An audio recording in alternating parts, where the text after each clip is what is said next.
Bonjour Elisabeth. Bonjour Cécile, bonjour à tous. Oui, alors Elisabeth, vous voulez revenir évidemment sur cette affaire qui fait beaucoup de bruit, les chevaux mutilés. Et oui, cette terrible affaire qui fait régner une atmosphère de Far West dans nos campagnes, c'est peut-être le seul sujet qui réconcilie tous les Français. Là, il n'y a pas de controverse sémantique ni de délicatesse humaniste. Un seul qualificatif, barbarie, tweet un avocat qui résume un peu le sentiment général. Quant aux coupables, on les menace des pires châtiments sur les réseaux. Les tarés qui mutilent les chevaux méritent d'être soignés aux électrochocs au calibre 12, écrit l'un, tandis que l'autre espère que ce ne sera pas la police qui arrêtera ces enfoirés, et il ne se trouvera certainement nulle grande dame pour invoquer leur enfance malheureuse et nulle Virginie Despentes pour leur dire son amour comme elle l'avait fait avec les frères Kouachi. Oui, et cette unanimité, est-ce qu'elle vous surprend, est-ce qu'elle vous choque ?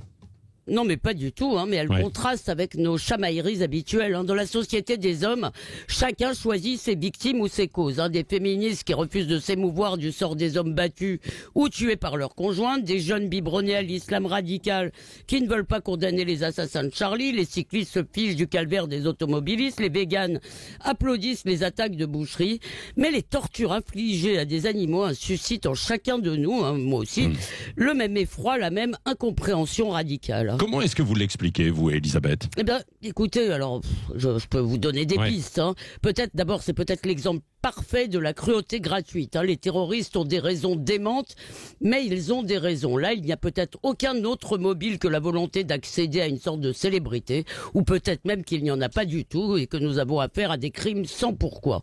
Et notre émotion, elle montre aussi, évidemment, la montée en puissance de l'animal dans nos sociétés, la prise de conscience de la souffrance animale et en même temps de la responsabilité humaine vis-à-vis de ces autres sans défense. J'ajoute que parmi les animaux, le cheval a un statut particulier en raison de son étroite et longue collaboration avec l'homme.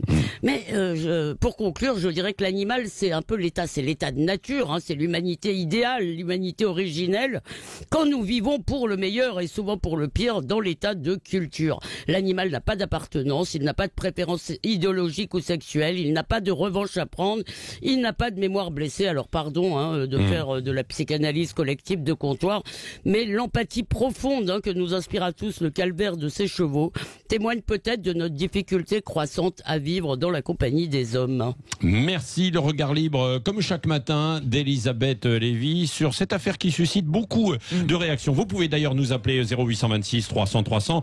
Peut-être que les certificats de virginité dont on a parlé à l'instant aussi vous font réagir, ou encore le témoignage d'Aurélie qui était avec nous, Ségura qui était avec nous d'Avignon. C'est elle, c'est grâce à son coup de gueule que évidemment il y a eu une véritable intervention pour chasser les dealers qui étaient depuis des mois installés juste à côté de chez elle et qui mettaient l'enfer dans le quartier.